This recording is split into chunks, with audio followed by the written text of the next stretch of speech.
حضرت جابر رضی اللہ تعالی عنہ سے روایت ہے کہ امام الانبیاء صلی اللہ تعالی علیہ وآلہ وسلم نے ارشاد فرمایا، میری امت کو رمضان شریف میں 5 چیزیں ایسی عطا کی گئی ہیں جو مجھ سے پہلے کسی نبی کی امت کو یہ 5 چیزیں نہیں دی گئیں۔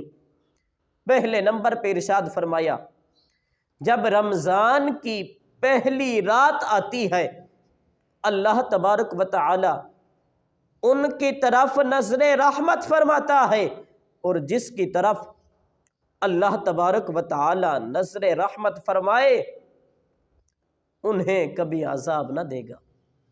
یہ پہلی خصوصیت ہے کہ رمضان کی پہلی رات اللہ تبارک و تعالی حضور کی امت کی طرف نظر رحمت فرماتا ہے، اور جس انسان کی طرف اللہ کی نظر رحمت ہو جائے وہ کبھی عذاب کے اندر مبتلا نہ ہوگا۔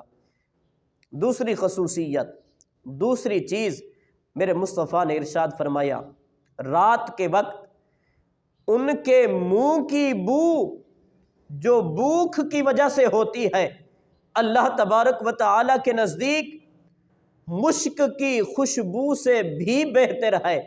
روزے دار جب روزہ رکھتا ہے رمضان میں، بعض دفعہ بھوک کی وجہ سے منہ سے بو آنے لگتی ہے، تو فرمایا روزے دار کے منہ کی بو جو بھوک کی وجہ سے ہوتی ہے اللہ تبارک و تعالی کے نزدیک یہ مشک کی خوشبو سے بھی بہتر ہے۔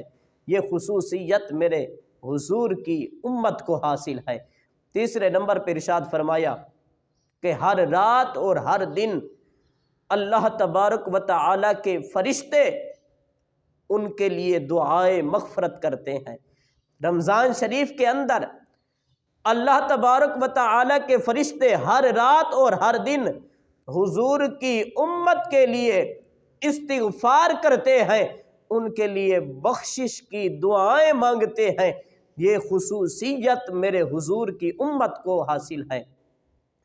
چوتھے نمبر پہ ارشاد فرمایا کہ اللہ تبارک و تعالی جنت کو حکم فرماتا ہے کہ میرے نیک بندوں کے لیے آراستہ ہو جا، وہ دنیا کی مشقتیں اٹھا کر میرے گھر اور تیرے اندر راحت پائیں گے۔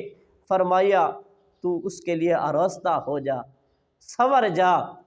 5ویں نمبر پہ اللہ کے رسول صلی اللہ تعالی علیہ وآلہ وسلم نے ارشاد فرمایا، جب رمضان کی آخری رات آتی ہے اللہ تبارک و تعالی سب کی مغفرت فرما دیتا ہے۔